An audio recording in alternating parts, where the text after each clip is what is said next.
Hello అందరికీ, ఎలా ఉన్నారు? నేను కూడా సూపర్ గా ఉన్నాను. శ్రీశైలం అడవిలో ఒక గుహలో కూర్చొని ధ్యానం చేయడం వల్ల మా వాడు ఎలాంటి అనుభూతి పొందాడో వాడి మాటల్లోనే విందాం. Hi Kannayya. Hi mummy. Kannayya, నువ్వు క్లాస్ ఫస్ట్ వచ్చినావు కదా? అవును. Wow, super. First of all congratulations.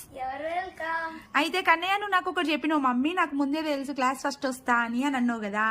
ముందే నీకు ఎట్లా తెలిసింది కన్నయ్య? ఎందుకంటే అప్పుడు శ్రీశైలంలో గుహలో ధ్యానం చేసాం కదా, అప్పుడు శివుడు వచ్చి నువ్వు క్లాస్ ఫస్ట్ వస్తావు అని చెప్పాడు. అయితే నువ్వేమన్నా అడిగావా నేను క్లాస్ ఫస్ట్ వస్తానా రానా?